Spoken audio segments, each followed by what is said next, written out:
then immediately the next thing happens is like we all have a desire to have a great vision. But then the confusion arises in our mind, like how to have a great vision.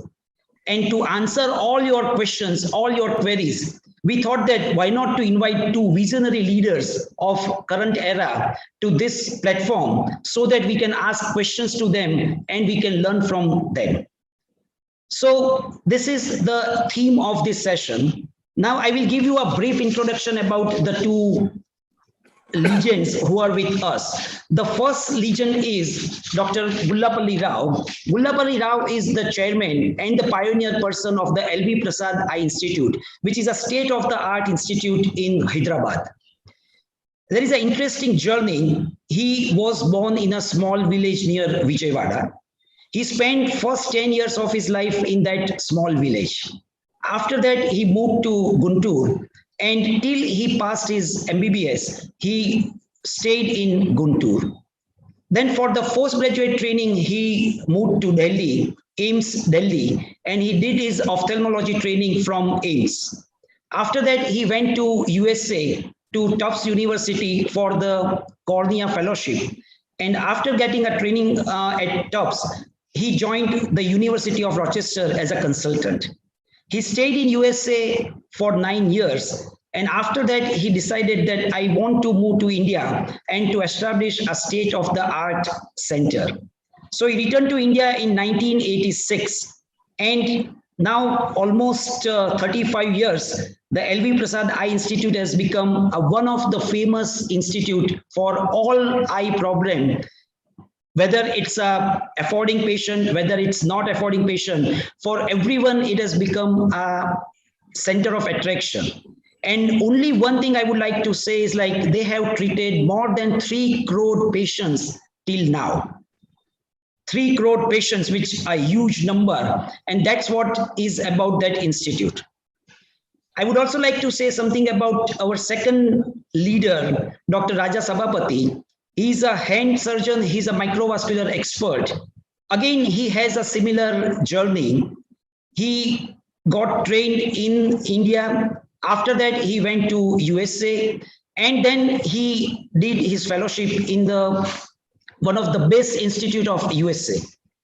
After that, he decided to come back to India, and in 1991, he returned to India. But now there is a difference between the two leaders. Dr. Gullapalli Rao had a very clear vision what he wants to do after returning to India. But Dr. Raja Sabapati was not clear. And his situation mimics a lot of us, where we don't have a clarity about our future, where we want to go, where we want to take our career, where we want to take our life. And with that dilemma, fortunately, he attended the lecture by one of the senior of Arvind Eye Hospital, Dr. Tulsiraj. He attended the lecture. And that lecture really brought a lot of change in his thinking. And he decided to treat every hand injury patient so that it does not result into unnecessary deformity. And with that concept, he started a Ganga hospital with his brother, who is also an orthopedic surgeon, and he was also a president of Indian Orthopedic Association. Both of them, they started this institute. And now Ganga Institute has become a symbol of clinical excellence, as well as a leader in the research. I would just like to say that at Ganga, in last few years, more than 2,200 doctors have been trained for the microvascular training. And these doctors are from 70 countries. So that is itself is a symbol or a suggestion that how popular they are. So with this small introduction, we start our first interaction, and I'm going to ask the first question to Dr. Gullapalli Rao. Sir, the theme of this session is vision. Nowadays, vision has really become a catchword. Everyone talk about vision. So we would like to understand what is actually vision. And this vision is not from the ophthalmology point of view. We are talking of the leadership vision. So what is the vision, why it's important for a person, and why it is important for institute? Yes, sir. In my view, vision is something that you can, as I say, gaze through the crystal to some degree and predict what might happen sometime in the future. Then set your path. And it's like a destiny. Once you decide on the destiny, you then decide on how you want to reach that destiny. And then as long as you continue to move along that path without getting distracted, the vision will be realized. And along the way, one gets more and more opportunities. And then that is where the challenge comes of which opportunities one has to leverage, take advantage, and which opportunities, however luring they might be, that one has to let go. It's that balance between what you take and what you don't take that ultimately determines where you will end up at the end of your journey. So the vision to me is to think about the future, have a definite destiny, and then create a path to reach that destiny. Okay. Yeah. Thank you, Dr. Rao. I would like to ask the same question to Dr. Raja Sabapati also, because what are your understanding about vision? But one thing which Dr. Rao said about the opportunity, and I read about Dr.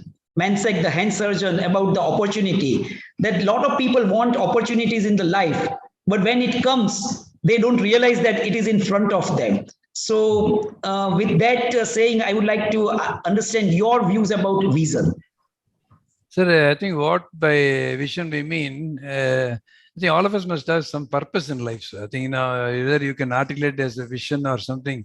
Initially, I also used to say that we need to articulate a vision. This is our vision and all that. I think something we should have beyond what is needed for us. I think that is very important. I think if you say that I want to be the best hand surgeon in the world, then that doesn't really carry you through. You may become, may not become. But then if you really think over, that I will see that all the hand problems around me are taken care of. So that means, is something which is more than for yourself. Then that means it can keep on going. Sir. So I think we need to have that part of it. And no matter what, you need to stick to that, what you think. I think we want to achieve that no matter what. I think you will do. If you think that, then what happens is, as Gandhi said a nice word he has said, if you are taking something which is, you think, which is bigger than yourself, you will find a lot of people, come into it and then help to take it forward. So I think that's very important. So you think, okay, I need to take care of all hands that are injured. Or we sometime back, we felt that all the burn deformities will treat it free. Then you find, then everybody said, oh my God, it's impossible. Then you find that when you start doing it, a lot of people, you find a lot of allies everywhere you find. So it's very important that you have something which is more than for yourself, sir. So that means it's a never-ending one. So you can keep on going. I think as Rao or anybody there, however old you become, you can still, that same thing is there. You may change your process or that you may change the way of working, but still you have got something to look forward to and keep going. So I think the most important thing is, in the very beginning, you need to articulate your purpose, that you have to do it very well. And for that, we have to be lucky. For that, I think you need to be lucky and you need to have some mentors for that. Okay, so thank you very much. Like we are going to come about like how to develop vision process in the next few questions. So basically, like that's a very simple definition of vision. But a lot of people, they try to confuse or get confused with the idea that I have a desire to become great. Or sometimes I have a dream to have a wonderful institute. So this desire and dream, how do they differ from the vision? Yeah, Dr. Raja Sabapati first and then Dr. Rao. Sir, for example, sir, you told me that now somebody wants to build a great institute. Yeah, somebody wants to. But then if you really ask them now, what exactly you mean by great institute, there will be a question, be a problem. What they consider as a great institute. And most of the times when I ask our registrars also, I tell them, anything you think, you put your pen to paper and then ask them to write it. So when you start writing it, you'll find it extremely difficult. You may say a great institute. One of the things was I was really motivated by Arvind's example. For example, they had a purpose saying, preventing needless blindness. So that means it's a very fantastic statement. And it does not say, that we will become a big, great institute. But in the process of preventing needless blindness, you will become a great institute. I think that's the point. So, and we need to articulate that way. I think I was only speaking to Mr. Tulisraj also. One of our registrars recently said, I asked her, what do you want to be when you are 45? He said, I want to be the best congenital hand surgeon. But then, sir, I told it's a very limited purpose. But then if you really think in a very different way, stating that I will try to make everybody who has got a congenital hand deformity lead a normal life. So then it becomes a bigger things. Then it opens up a lot of things, and you find it excites you. So if you say you're a best surgeon, the first question is asked, what if people can't afford you? So you may be a great surgeon, but then what if people can't afford you? That's one. Second is, if you say that now, if you think that we will make them all lead a normal life, then what happens in so many jobs opportunities, people's hand differences are not allowed. Okay, can you get into medical college? And somebody really want to get into medical college. Then how do you make them get into medical?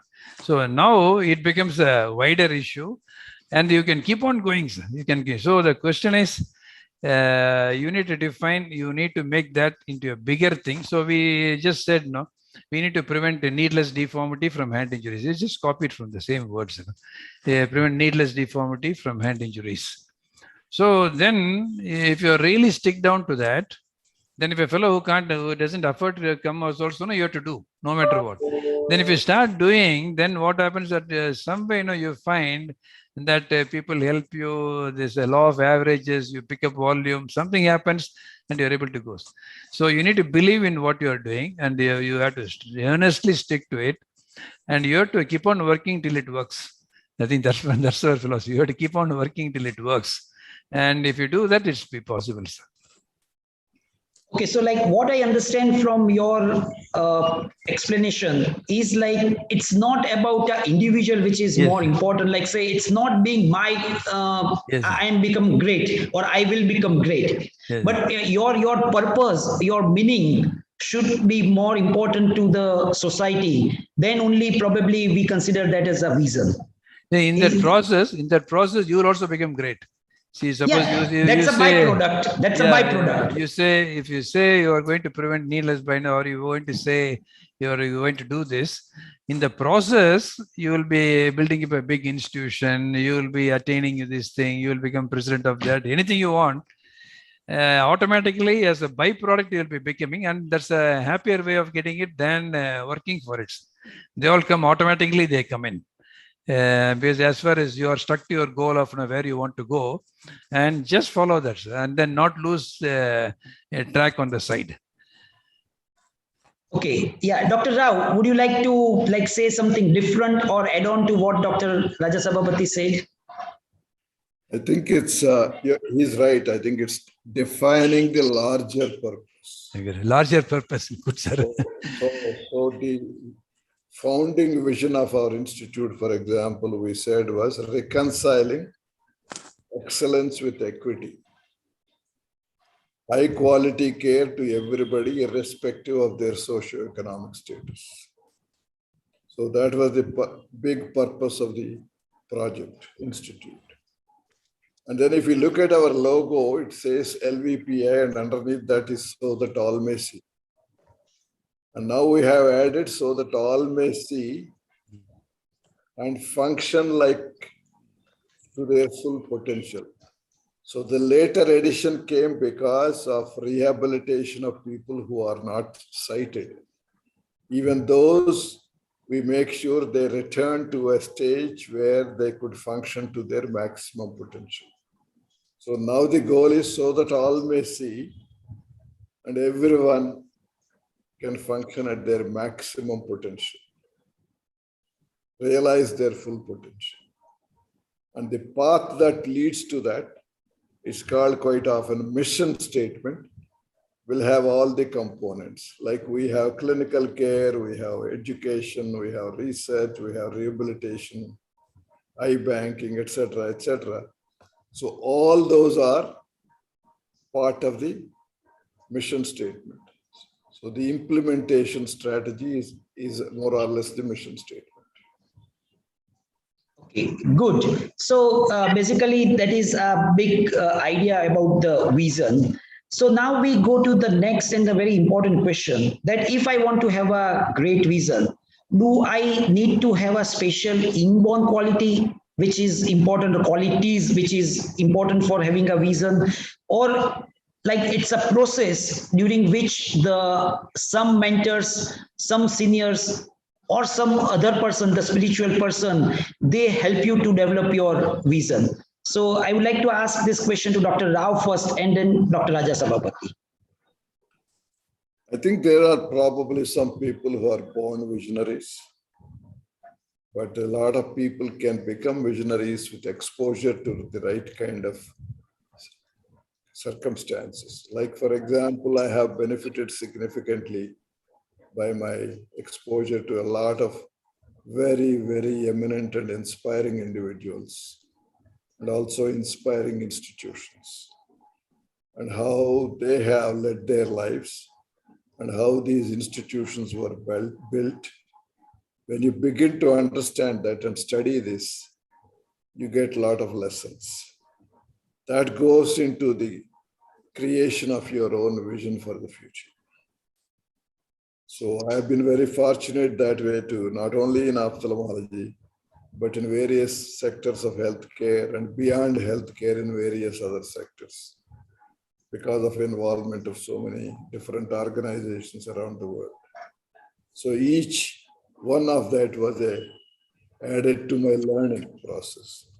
And in that learning, the vision has become bigger and wider. And that's why we are able to extend to so many places and do so many different things, and coming up with a blend of things that just doesn't exist anywhere else in the world, while doing very cutting edge research on the one side, competing with the best in the world, reaching out to the poorest in the remotest areas with permanent facilities.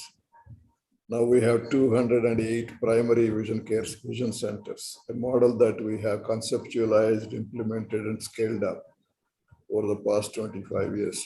So that combination, all this has happened gradually after the initial vision. As I learned more, as I saw more things around the world, as I understood the problem of blindness and vision impairment more, everything got added up. Okay, before I ask you about like some of the examples, like who have really give you the ideas, like your mentors or the institute, I would like to understand first Dr. Raja Sabapati's view about this. Like, what do you think? Is it an inborn quality, or it's like some people, they influence you? I think, as Dr. Rao said, some people are born visionaries. That means, we find even from the very young. That means probably I think I should ascribe it to parents, sir. I think it should be parents.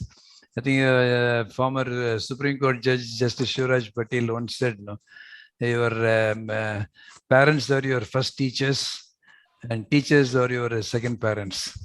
I think that's an amazing statement. And I think because they only first you see, and then if they keep telling you that you have to become good, or they imbibe you into the value of education, value of discipline.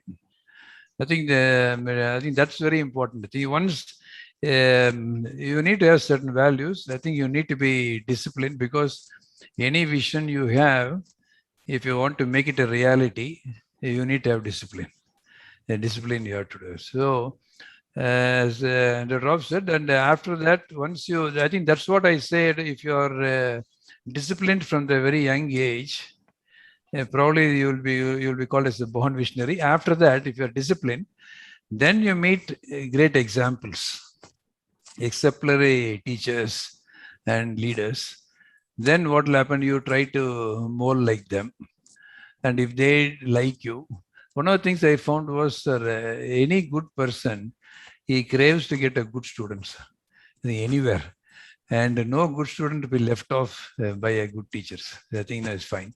So once after that stage happens, then after that, no, I also agree with Dr. Rao. I think it has been our example. My brothers, both of us shared the same idea that we can get a lot of ideas from outside the medical fields. I think you need to get from the outside the medical. That's very important.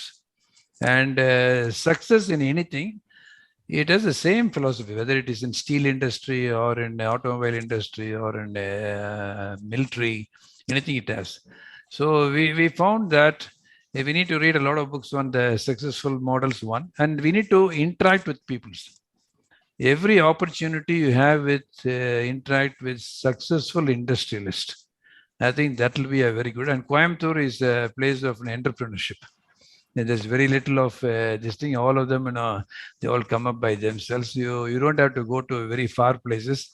You have a lot of inspiring examples from the backyard, in your own backyard. So you take them as examples. So that's very, very important. And once you do that, I think you keep your nothing can stop you. Keep going. So let me ask you the first question about like you said about some people are inborn leaders. Yes, sir. Visionary leaders. Yes. So can you give one example so that we can understand like which type of people you are talking about? So there's nobody else. For you to say they become leaders, sir, you need to have a good output. So I think, later on only they say, they become leaders and all that. So in 12 years, 15 years, 20 years, nobody becomes leaders. But then you will find that people in the college also you can find leaders. I think people who are, I find who are become future leaders, sir. People who take up responsibilities. I think that you can see it even when you are young. So what I see is how I find inborn leaders. I find out in our institution. I give a small example which I got. See, suppose you go into the operating room, you try to look at an X-ray and you switch, put the switch box, radiology box, and then if the light doesn't come up, the next feeling is that now you take the X-ray and look at the tube light or the window, and then see and then go. That's it. 100% of them will do. Some of them will shout, why are this not working? They're like, they are gone. And then some people, see that and go. But there'll be one or two fellows who will pick up the telephone, tell them the maintenance department that this light is not working. Can you change it? So that means that fellow is a leader, sir. So that fellow is a leader. So that means, I see that. Then I find, that fellow becomes a leader. So where people take people who go beyond their duties. So I think duty means, that's what is given. If you have to come at 8 o'clock, you have to come. You do this, that's duty. But responsibilities are not there, which are all taken. The duties are all given, the responsibilities are taken. They take upon themselves to do this. So then such leaders are the ones, who exhibit those qualities when they are young. They are all leaders. Not necessarily they have to be the chairman of the hospital. There could be a housekeeping fellow also, if he takes up that same responsibility, which is not his. He may be a nurse. And then if she feels something is leaking, tap is leaking, that is not her job. But then going beyond it and they do something, that means they are leaders. That's my way of picking up leadership people. Okay, so basically you understand that those who are ready to go beyond their fixed beyond their duty, what is expected of them, right? I think if anybody does which is more than what is expected of them and what is needed, doing what is needed, then what is expected of. I think you have to do what is needed in the situation. And if they are doing that, that means they are leaders. So I think that would be a very simplest way of picking up leadership potential. So that's very important in like current context, because a lot of people, they say that this is my profile. I'm supposed to do only this. But what you said is like those who are proactive, Yes, those sir. who are ready to go beyond that fixed profile, like I'm supposed to do only this. Yes. These are the people who are exhibiting the leadership quality. Yes. Yes. Okay, good, good. So that's a very nice explanation. Good. Dr. Rao, I would like to ask you the question first, like who are the born leaders, or like the leaders from the very early days?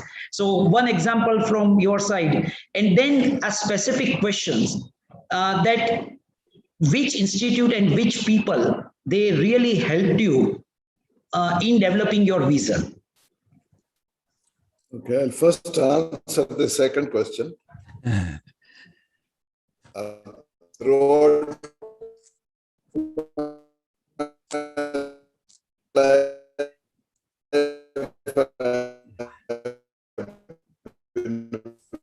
very, very fortunate. So the people Institute, Professor Rajendra Prasad Center of Ophthalmic Sciences, a man of incredible discipline. I think he has been, in my view, he was the best ophthalmologist ever that this country had. A combination of clinical care, education, research, management, vision, everything. When he was just a professor of ophthalmology with 3 beds for ophthalmology as part of the surgery, Department of Surgery. In a faculty meeting, the director of the All India Institute announced that there is a thinking in the government that we may have sub-independent centers within All India Institute. And everybody listened, all the professors in the faculty meeting, went back and did nothing. Whereas this gentleman developed a blueprint, developed a human resource plan, developed a budget, and kept everything ready.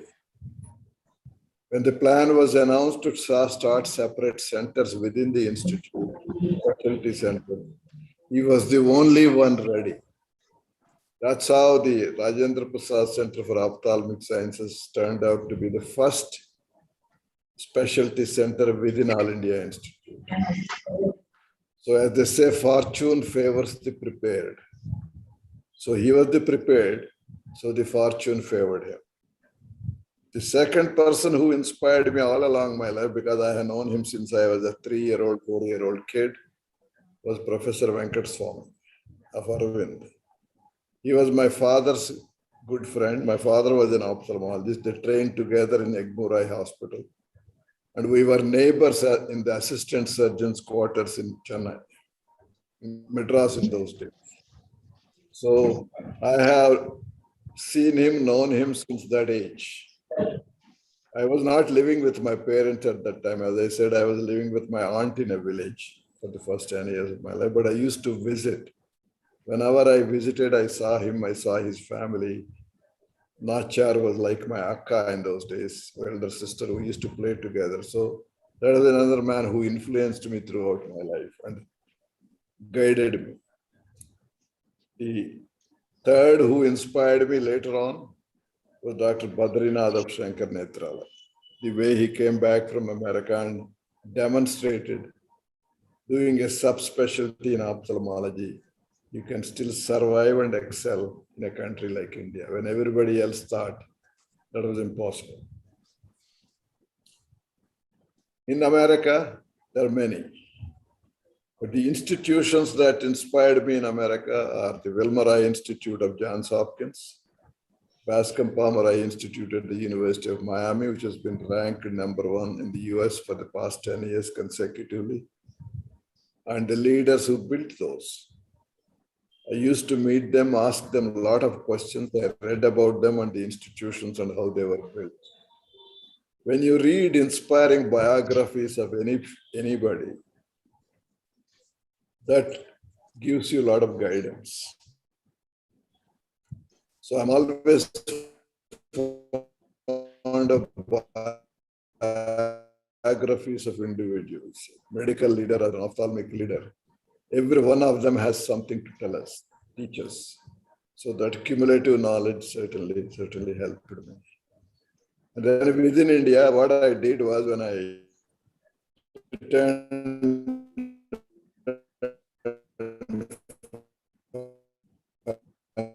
and I was making plans, I traveled across the country where they couldn't buy wine speakers. And from that blend, we created our own vision. And then we were very careful about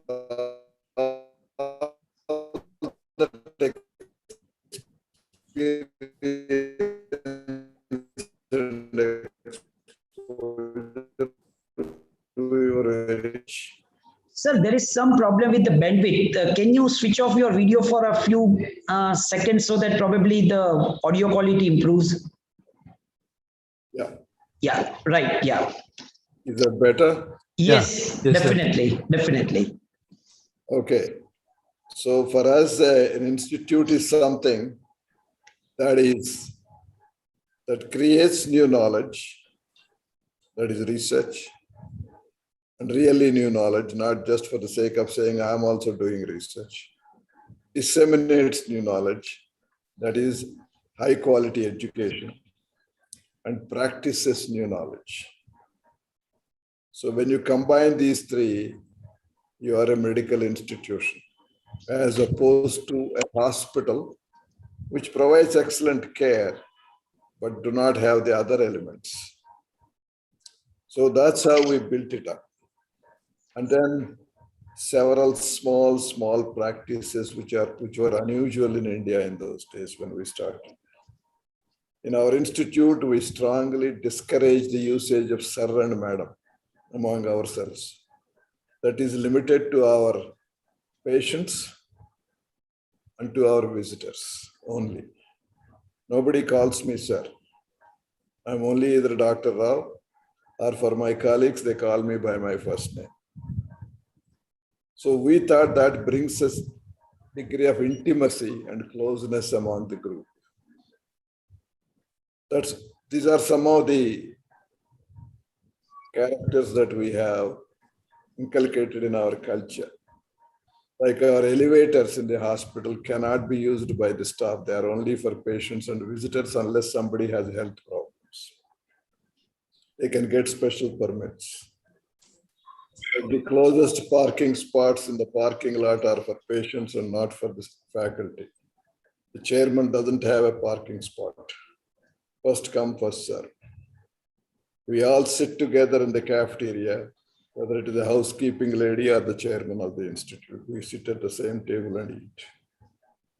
So some of these things, I think, that they brought about a different type of culture.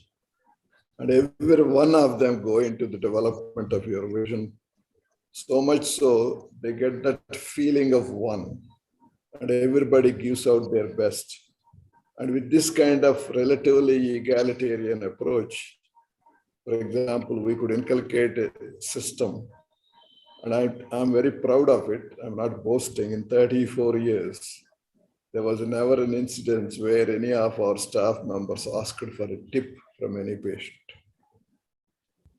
You can imagine in our country how difficult it is, because these people getting very low salaries, it could be very tempting, any amount of money.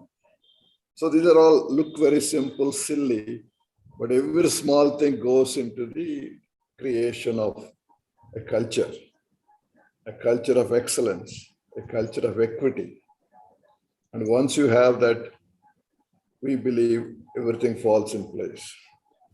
The other thing that we did is most of our staff right from the beginning are fresh out of schools, colleges, training programs, residencies, fellowships. Hardly anybody with previous work experience. That really helped us, because there is no negative baggage that we have to clear.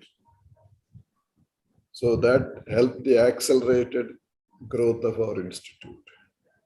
The only thing that we used to ask them is, are you one of the top 5 in the country, or do you think you can become one within the next 5 years?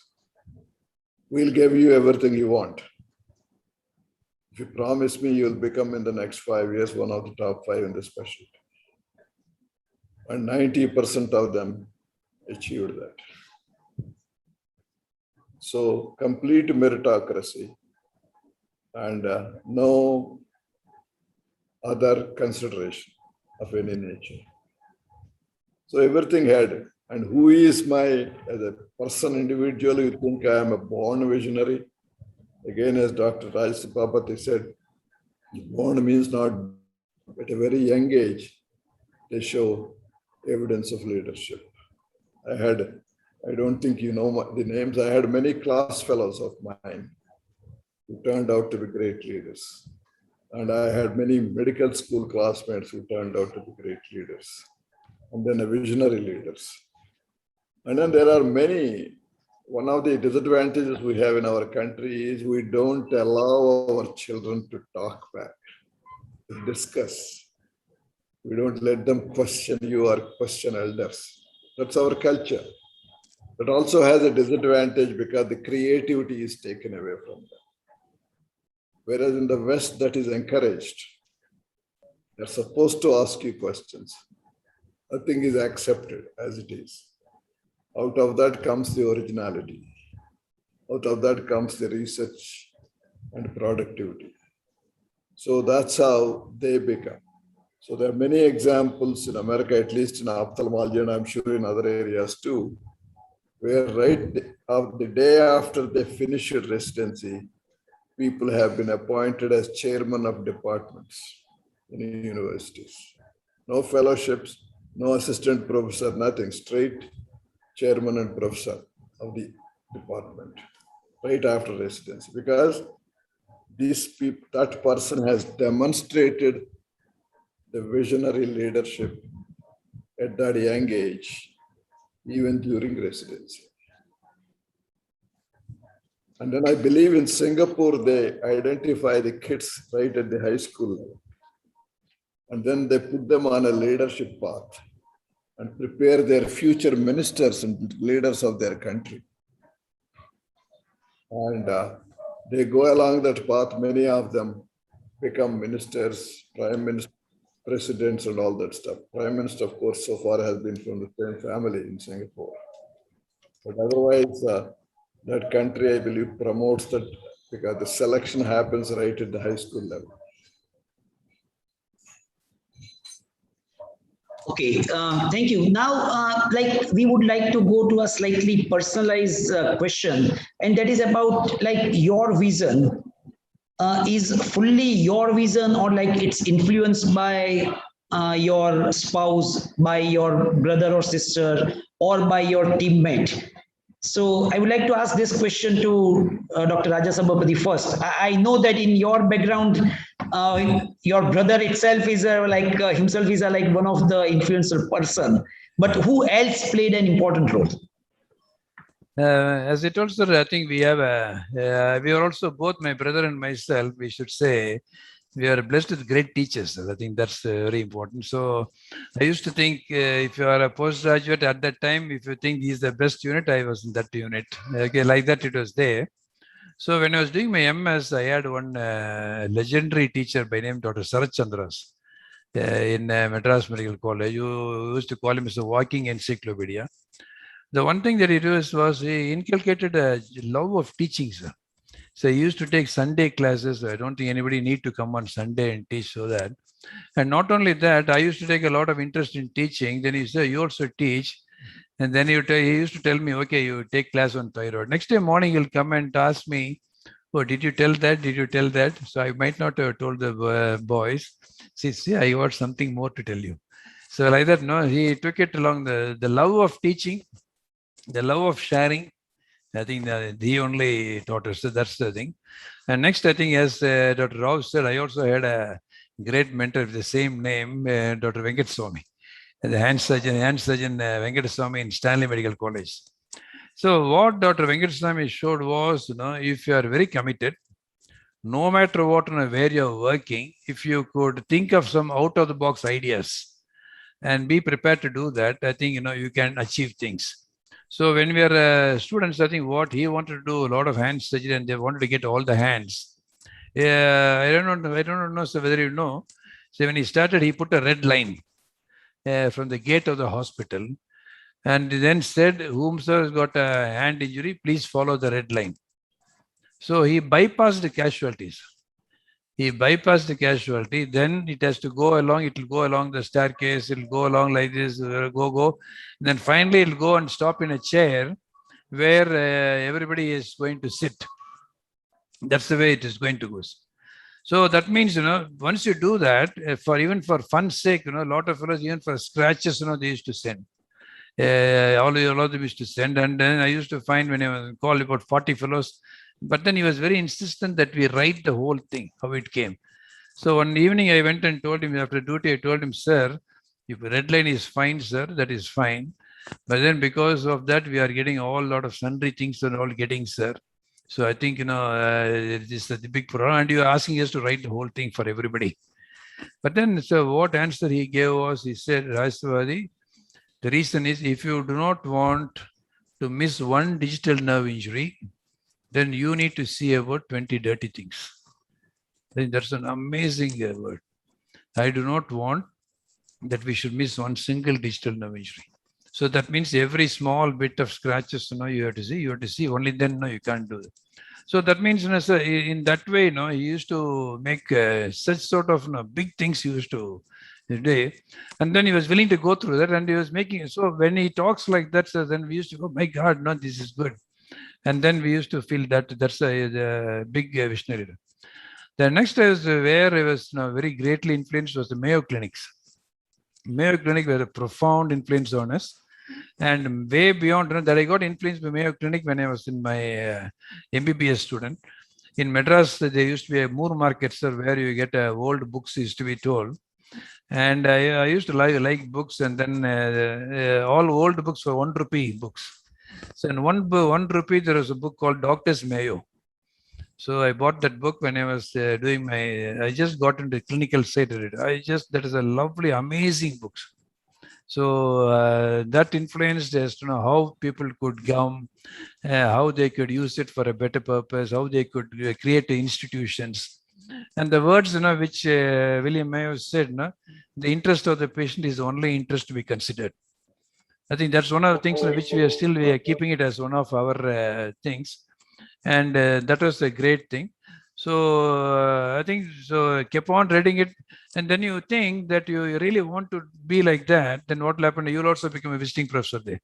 So that means you really wish for something. You really work hard at it. That is there. So institution-wise, that was one, because as Dr. Rao said, there now you see that emblem. You'll have 3 coats of armor. You'll have. First is for patient care. Next is for teaching and training, and third is for research. I think it goes with the same way. Without good patient care, you can't teach. And without teaching and training, you can't do research. I think it goes by step, it goes. And the next person who greatly influenced me was in America, Harold Kleinet. That is the #1 institute for microsurgery in Louisville in Kentucky. That again, it happened in the middle of nowhere.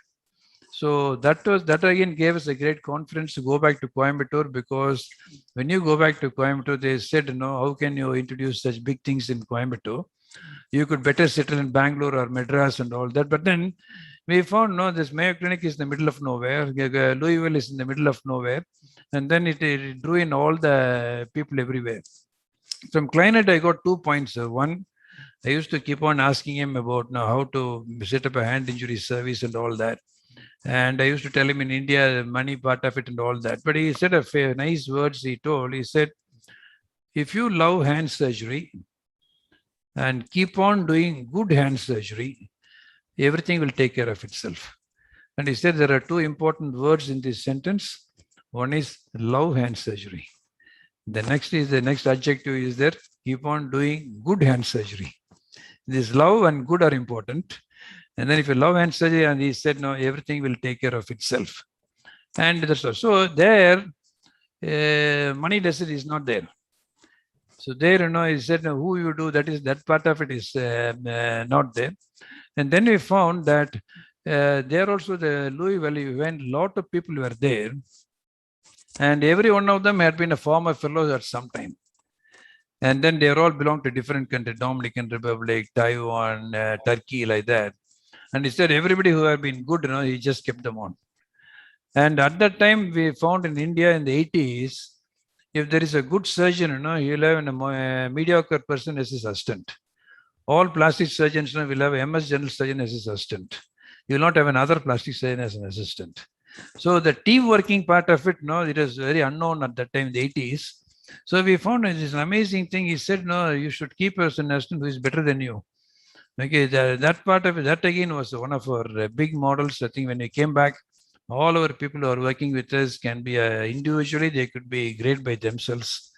And we just kept them on. We were very grateful to them for being with us. So I think that was the point, getting teamwork. And then you just have to keep on with your job. You'll make it. I think these are the people, sir, who really, and institutions which really helped us to shine. Thank you. Dr. Rao, the question is was your vision your own, or it was influenced by your other people, the nearby people, your friends, the family members, who were taking part in developing your vision? At that stage, it was my wife. So she participated in the decision to return and to pursue the path that we have taken.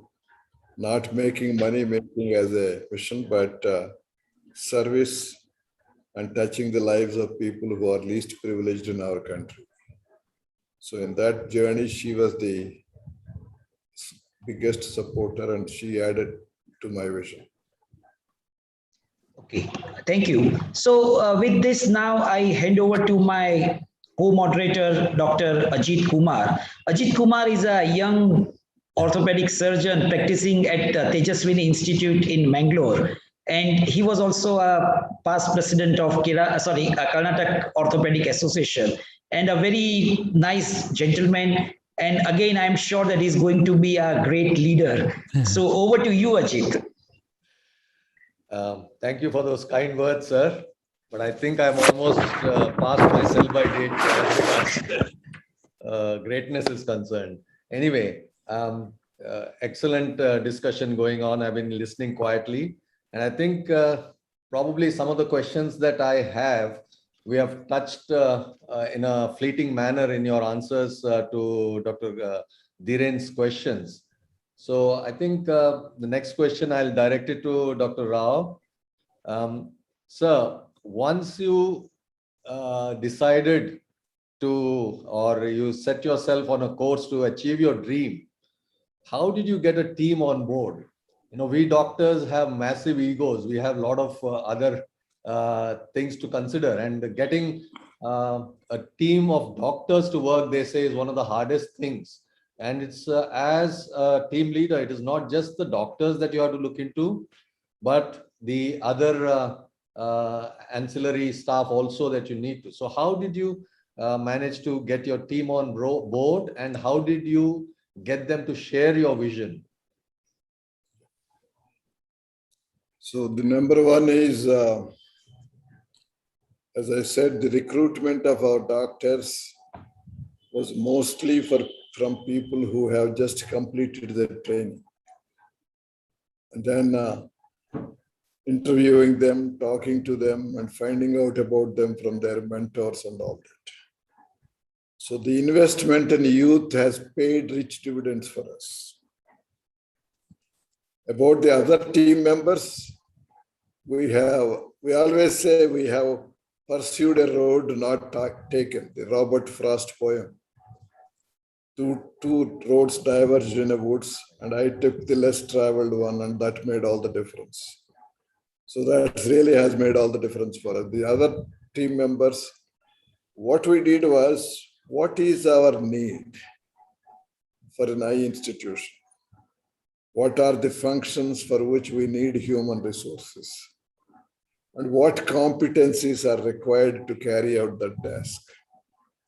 And then we created, right from the beginning, training programs focused on developing those competencies. So we recruited people from high schools, people from colleges, and then train them in different cadres. And for most of them, 90% of the people who started with us, the job with us was their first job in life. So it was easy to build the team. And they all had the same culture, because for them, this was the only way an eye hospital was supposed to work. So it was very easy for us to bring in that culture and promote that culture and foster that culture. So we were always very clear also, doctors alone should not be doing the job.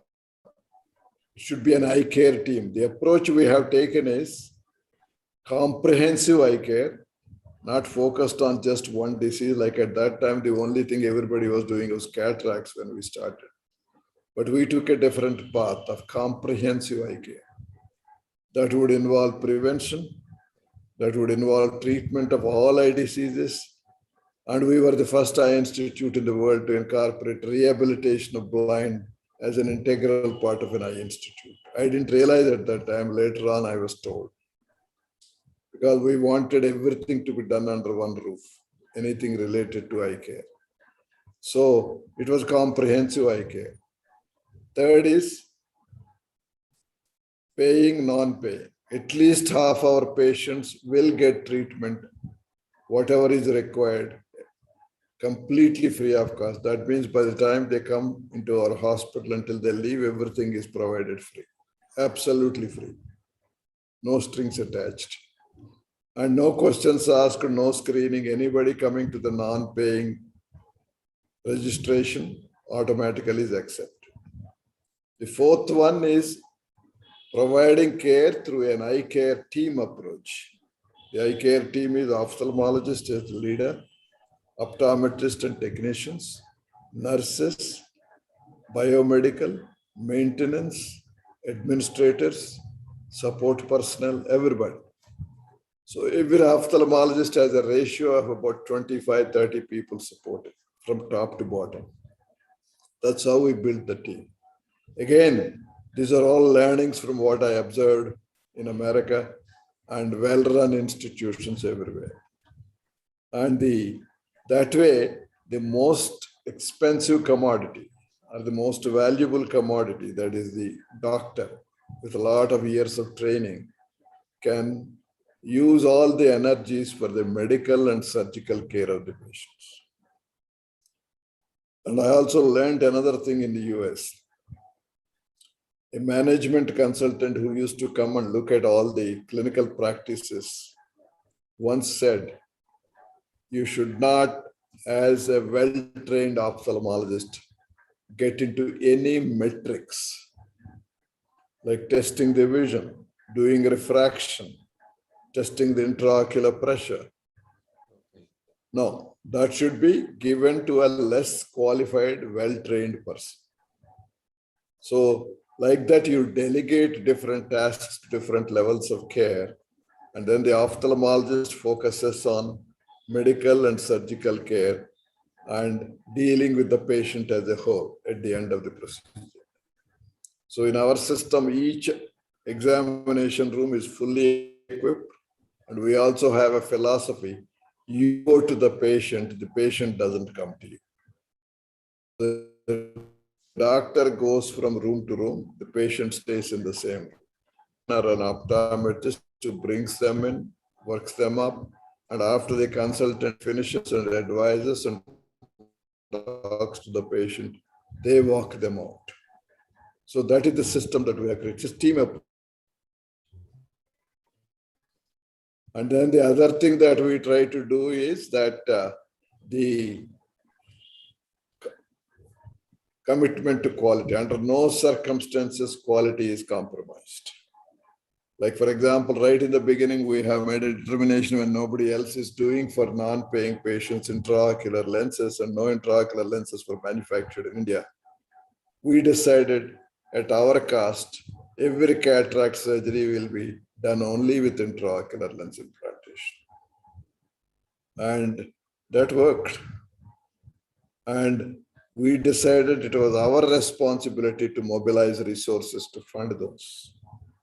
But for the patient, we have to do our very best. So some of these things, and I think those things work. So it's a team approach. The team was built from all internally trained, internally built. And then they have been with us, a lot of them, for the past 30 plus years. Fantastic to know that, sir. I think more or less the philosophy is similar in Ganga from what I've observed over the years. But I would like Dr. Raja to fill in the blanks for us. Yeah, I agree with Dr. Rao, because our moderators are orthopedic surgeons. Bharat is an orthopedic surgeon, they know the team. So we also found that when we started, we were also pretty young. And almost all the people who are with us have been, they joined very young. And for, as Dr. Rao said, for most of them, it was their first job and is their job now. And so that now they all know this is the way only to be done. So I think that's one way of doing. But then it's not that it leads up to mediocrity or anything one said, because we provide them a lot of exposure. And that is important. I think we provide them a lot of exposure.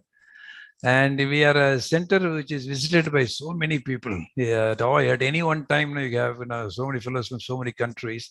So they got a free to interact. And then I feel that's very good, because at the end of the day, after the interaction, they have to feel that we are the best. That this is the place to work. So that's very important to have. And we also concentrate on a lot of things on paramedical people. So when we started in 91, except in Stanley Medical College, very rarely you find in any private sector physiotherapist being there. So you do a great job in hand surgery, and then if you send him to a place to physiotherapist, that means gone. You train him to a splint, gone. So we are the first people to say that we will make the splints in our place, and we will make the physiotherapist. And we also just copied the same US model, that where patient will not come to you, you will go to the patient. So you find right now, after we expanded, one of the things we expanded in outpatient clinic is we have 25 outpatient rooms for plastic surgery. So that means at any one time, another 25 fellows can be put in. And most of our patients have got dressing, they have to undress, they have to change. So then it's also very economically very efficient, because otherwise you waste a lot of time in making the patient go. So as soon as you finish, you say thank you so much, and then you walk down to the next patient. I think patients also feel happy about it. So most important is the ingrown talent, but then the talent must also, they must be here with you by choice, again, not by chance. So that we have to, over a period of time, we need to get it. And if I had my one line, I think in the beginning, maybe it's for money, and then it's very important. But then as they grow, I think what they require is they require to be known by name. I think they also like to be academically interested. They need to be faculty in every place and all that. So our thing is that with more than they trying, we try to push. I think we try to push them. We try to push them. You have to be the best. And I think so similar. Whenever we be in the first three in the country, or we are not there. So if it takes spastic hands, we are in the first three in the country, or we should not be there. So anything you take, that means we have to be in this. And then what can prevent you from being there? I think if somebody thinks, why not you write it? No, there'll be nothing to write. I think we have everything. Then why not be there? So I think that's the same philosophy which drives us also in that thing. Fantastic. That's been there and seen that in action, really. And I think that's a fabulous take-home message for all of us.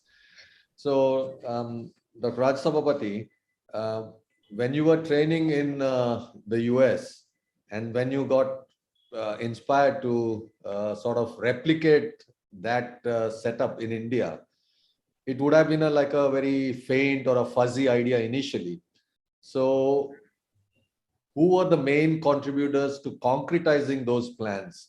Was it the family? Was it the team that you had? Was it any outside help that you had? Or who were the team that you had? Was it any outside help that you had? Or who were the people who really gave you the push to really say that, your idea is great and you have to make it work? Honestly, you say it's a family. I think 100, I should say 200%, we should say the family, because they have to believe in your dream. And then you have to make it true. I think our parents were phenomenally good. And for example, if you say, when you say trauma, it's not a trauma, it can even go to cost could be so high. And then you say, we'll not receive any advance from anybody when a person comes in, we'll do it. To them, so actually is right now, at least we can afford to do that type of things. But then when we did it, we didn't really have money. I think then we are in loans and all that now. So when we start at that time, when you think in 90s, early 90s, to say that we'll do like that, and for that now you need to have great parents. You said, okay, go ahead. If that is your dream, now you have to go ahead. That's fine. And second, your wife had to be very good. They had to be extraordinarily accommodative. And I think you somehow, I think you have to be lucky, or you need to shape your wife's feeling in such a way that they enjoy your success. I think that's very important. I think they have to enjoy your success, and I think how it happens, I think God's grace, I think. And even if I come late, very late, if she asks me, if I come at 2 o'clock in the night and say, I say if I have 4 finger amputation, we replanted 3. The only question never she asked me, why why you late? She always asked me, why you didn't replant the 4th. I think she never asked, this thing. So they always had this. And then sometimes when we fail, I think first time when we did a scalp replant, we failed. And then he said, no, why did you fail? Why did you fail? So I think next time, when you get a scalp replant, they'll say they pray every God in the world, she'll pray. I think with so many people, I think it's the whole family, that's rooting for you. Your brother, your this thing, your children. I think that's very important. I think I would say most important is the family. I think without the family support, I don't think in our country anybody can excel. I think that's my thought. So Dr. Rao, you mentioned about the role of your wife as well in your success.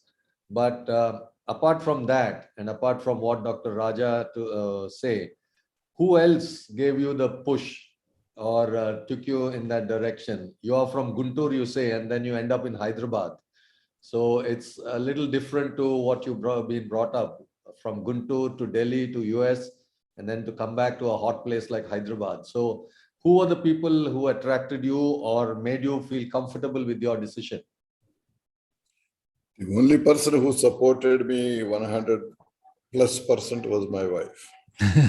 She was the only one, really, because my parents, because by then I had a fairly good track record in the US, publishing a lot, traveling the world as an academic ophthalmologist in a university setting with a lot of apparently bright future. So my parents and parents-in-law both felt nervous about what would happen to my future if I returned to India at that stage, relatively unknown future. I never lived in Hyderabad before that. The longest I ever stayed before that ever in Hyderabad was 4 days.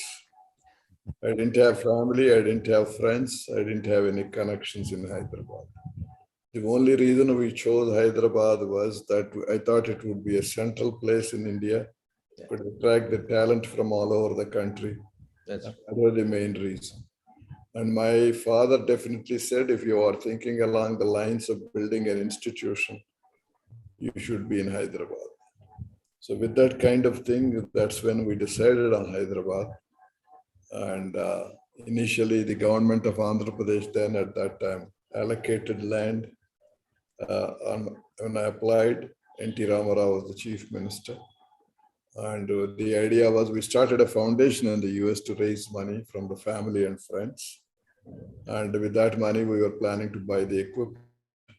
And then the government of Andhra Pradesh gave the land at a concessional price. And then we planned to take a small bank loan and build a small building and get started. But just about a year before I returned, Mr. L.V. Prasad was introduced to us and his family. And they told us that they have this money they wanted to give to a medical project.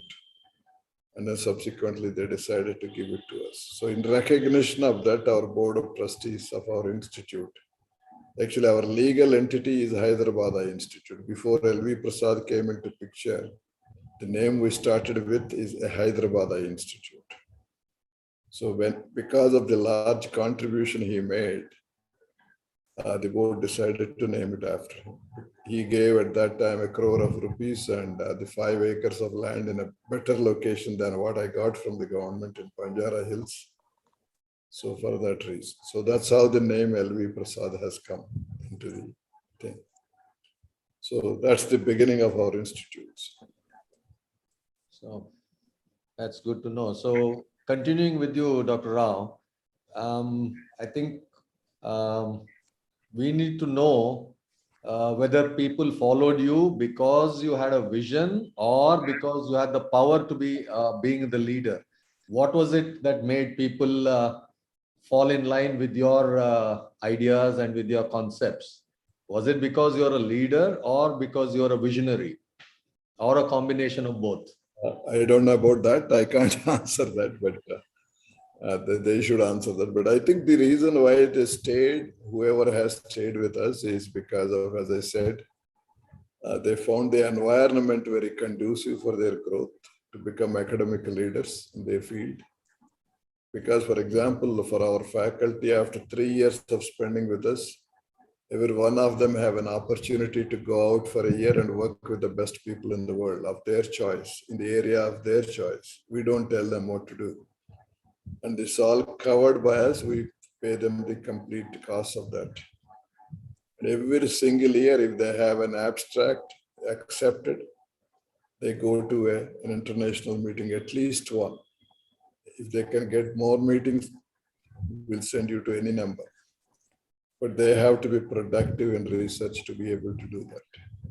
So these kinds of incentives and the opportunity to rub shoulders with the best in the world in their field, that's what keeps them going and keeps them interested. And the other is many people say that they don't have to think about whether a patient can afford or not when they see a patient and that patient needs a particular treatment. Without thinking twice, they can provide that treatment. What about you, Dr. Raja Sabapati? You are a leader, you are a president of so many associations. Is it that makes people follow you, or is it the vision that you share that no disability with hand injuries? What is it? I don't think the presidencies or the accolades that we get to know will keep people with them. But I probably think, one of the things is that they also can feel, oh, we can also get these accolades by being here. I think that every one of them, it's possible. I think it's so same, similar thing. So when we started going to the meetings, conferences, so always, it is funded by us. So in our department, so whenever we go to one meeting, we go plastic surgery, we finish, and there's a booth, which for the next one. So we always give a check for, we don't say who, we said 4 consultants, 4 registrars, like that we just pay and come back. And it's only a question of now who gets there at that time, which is good, and all that. According to the situation, we choose that 4 consultants, day we go. And most of them, in the very beginning, they all stayed in the same place where we all stayed, we all together. So I think that's very important. And then all of them, I personally feel we really want them to do well. So honestly, I think it's not the question of this thing.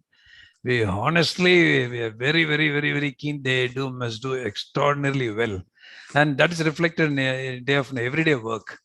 So that is a very, very important thing.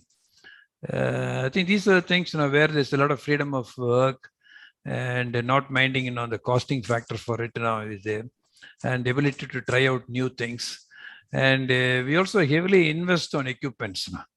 Heavily invest on equipments, and many a time we don't think what will this give to. Like a return on investment is not seen.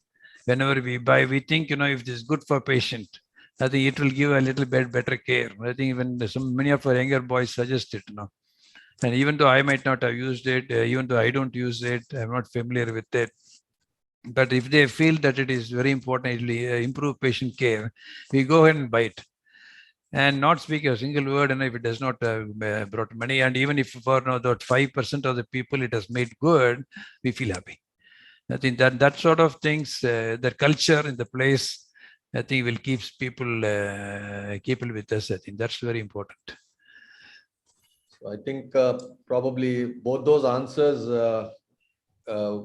answer my next question that I was planning to ask about how to keep your team motivated. So I think both of you have answered that. So at this stage now, I hand you over to Dr. Dhiren for further interaction. Yeah.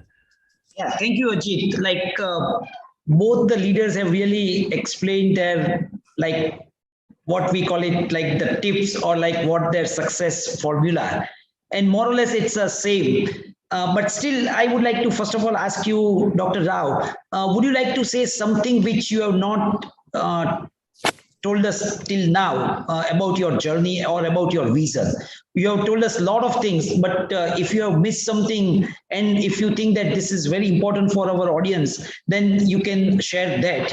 Before that, I would just like to ask our audience, like, if you have a question, you can WhatsApp us on the number 97129256000, or you can WhatsApp on the Dr. Ajit's number, that's 98440-84604.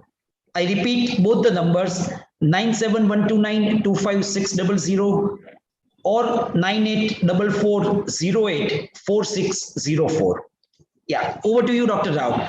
Something if you want to say which you have not shared with us. So I think I always, we tell our trainees, we want them to become caring doctors. We tell them there are three elements. One is to become an average ophthalmologist. That is, if you are good with just your hands. If you also have the knowledge that goes behind your surgical techniques and understand why you are doing it, what can go wrong, how do you correct that. If you have all the deep understanding and knowledge, you become a good ophthalmologist. And if you also have heart, that you really provide real care, not just a technical part, you care for them and care for everybody that comes to you, you become an excellent ophthalmologist. If you combine all these with ethical practices, you become an exceptional ophthalmologist. So the choice is with them. Nobody can make that choice for anybody. Everyone has to make that choice for themselves. Whether one wants to be an average, good, excellent, or exceptional. So that's one thing we keep on repeating them. And quite often what we find is a lot of our alumni have imbibed those values. We have identified 5 values for our institution. We keep on repeating just about everywhere and every time. Patient first, excellence, equity, integrity, togetherness. These are our 5 values. So it's also now in the management literature and all that, those organizations which are value-based have the longer-term sustainability. Nothing more important than values and culture. And I believe, according to the management literature, it's not your systems, it's not your processes that will sustain you longer. More important than all that is your values and culture of your organization. If you could sustain those, the organization will survive much longer. And that's what we try to do. The second thing is that every cadre of employee, we try to provide them a career advancement opportunity. Many of our staff about 27 of them so far, who pursued and got PhDs in their areas of interest. And that was all funded by us. And there are others who have done some other forms of education. And then the third thing that we get greatest gratification is creating careers to poor rural youth. We have cadres where we bring girls and boys 10th class, not even 12th, and make them into top class ophthalmic nurse assistants, technicians who work in our primary centers, etc. With all this, I think while we do cutting edge research, we now publish the highest number of peer-reviewed articles among ophthalmology institutes in the country. Nearly 40% of the country's publications come from our institute. All that goes on at the top. But what gives us even greater satisfaction is the work we do in the tribal areas with our permanently established primary care centers, where nobody, about whom nobody cares. There is no other healthcare facility in many of these areas where we have our centers. Touching those lives and taking care of those people gives us the greatest satisfaction.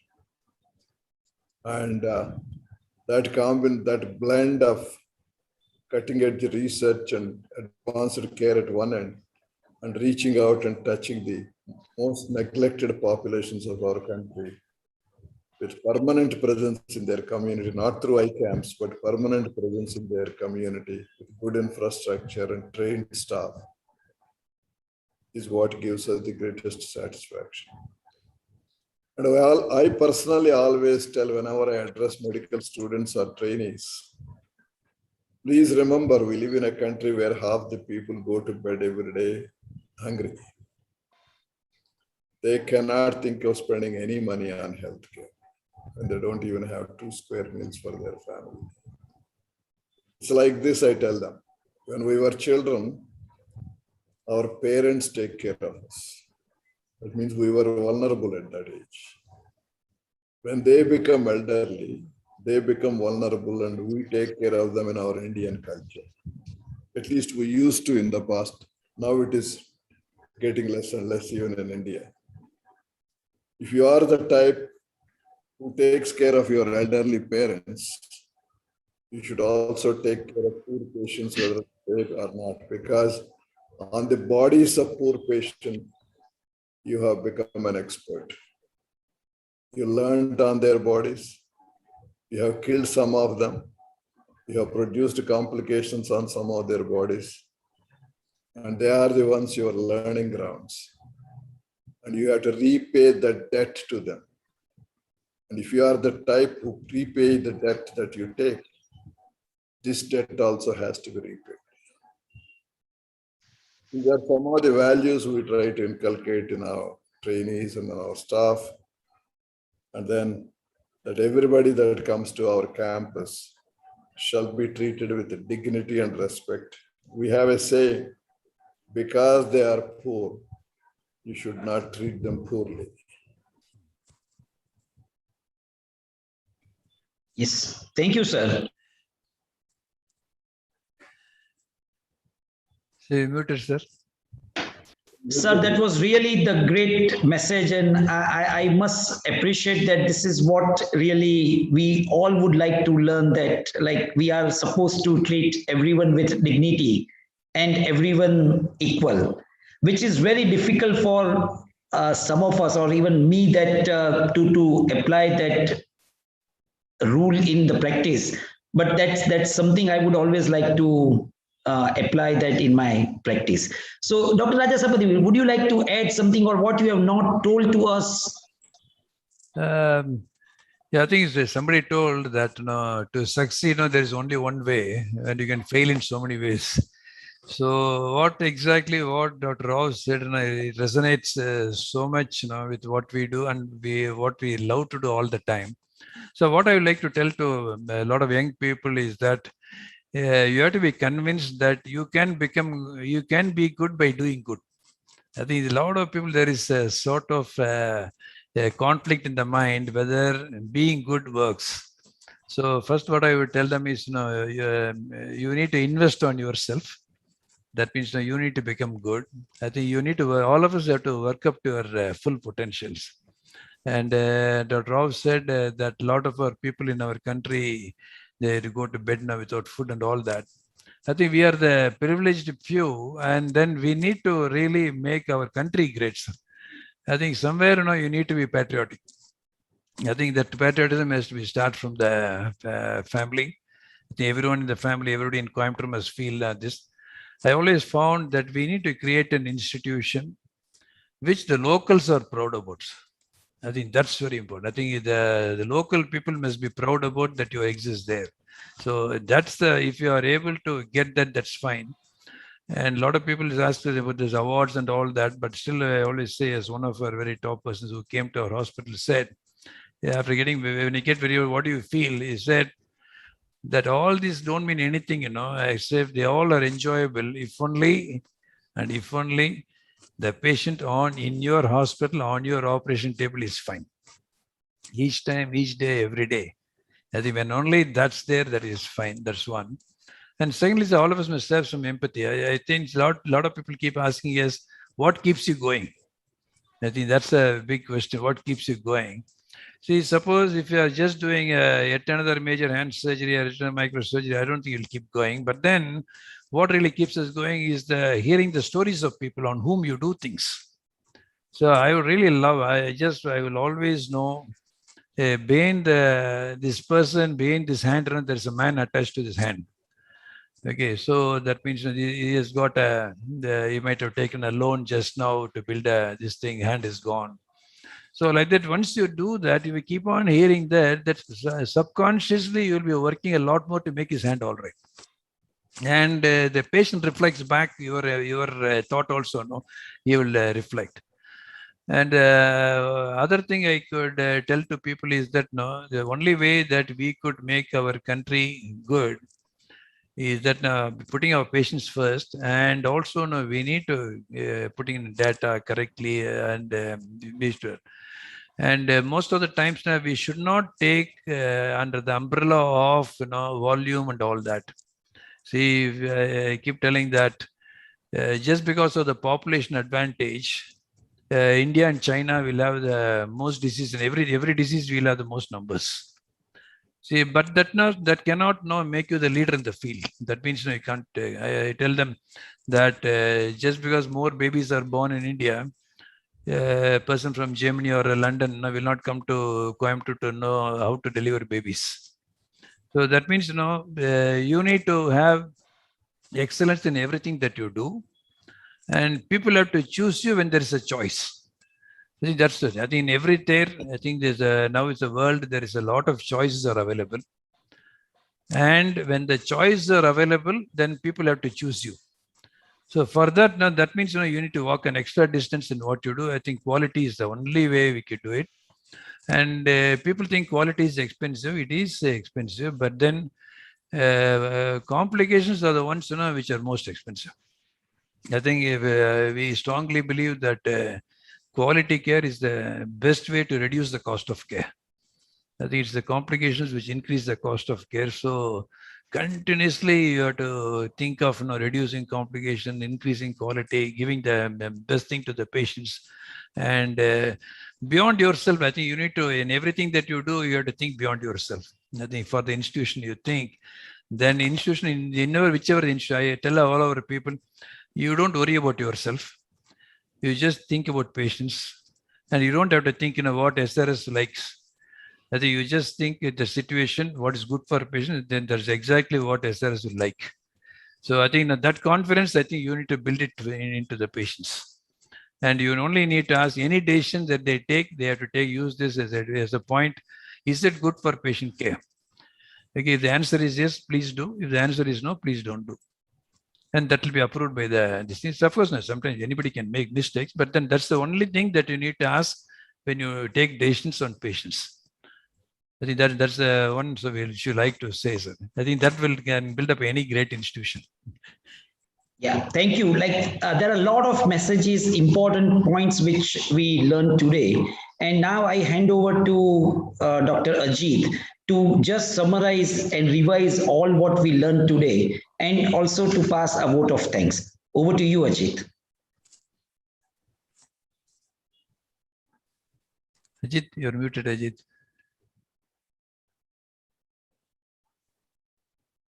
Sorry. Thank you, sir. I think it's been an exceptional interaction that we have had today with two fabulous visionaries, I must say. Both of them, I think, have probably identical thought processes, and we have learned a great deal. I think the overriding message that came about was the ethos that both of them have inculcated in their institutions that they have built up from scratch. And we've had so many pearls of wisdom. I think most of it was pertaining to the empathy that they have, that they share with their patients and the patient care.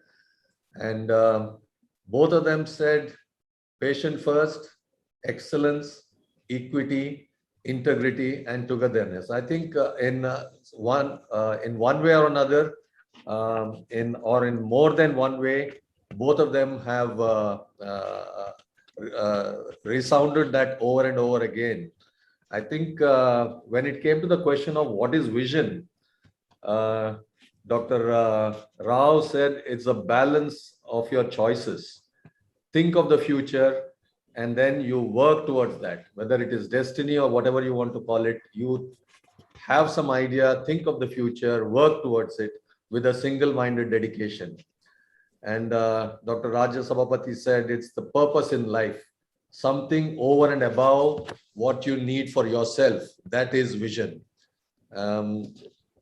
As to how is a dream different from a vision, Dr. Raja Sabapati said, you put it to paper, you break it down into what your ideas are, and then work out the practicality. You work towards that. That becomes your, ultimately, that's the vision that you will have. So again, Dr. Rao also said, it's the larger purpose of your life. What is the vision is the larger purpose of your life. It's the mission purpose or the statement that you have. As to whether leaders are born or they acquire the skills as they go along, both of them said the experiences that they have in the youth has a bearing in the life later on. The teachers, the parents that instill the value system in us, that's what they mentioned.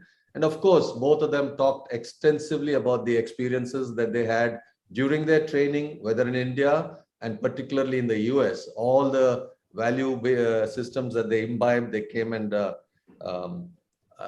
put it into practice here. And I think the overriding thing that came about is the enormous empathy that they had, that they have for their patients, the ethos that they have built up into their institutions. And I think I'll just wind up with just saying what Majrur Sultanpuri said. मैं अकेला ही चला था जाने भी मंजिल, मगर लोग साथ साथ आते गए और कारवां बनते गया. Essentially what it means is I started off alone with a purpose, with a mission, and along the way people joined and it became a beautiful caravan, a journey. Thank you, sir, both of you so much for the wonderful discussion that we had. And on behalf of myself and Dr. Dhiren Gajwala, and on behalf of the Indian Orthopedic Association, the Indian Academy of Cerebral Palsy, the Pediatric Orthopedic Society of India, and our the IOATV led by Dr. Ashok Sham and Dr. Shamshul. Thank you to one and all. I think all those who listen today will have great memories to take back. And I think even a small percentage of that, if we put into our practice, I'm sure we'll be a better person tomorrow. Thank you very much, sir. Good night. Good night to you. Thank you so Thank much. you. Sir. Good Thank night. you. Good night. Good Yeah. night. Thank you. Yeah.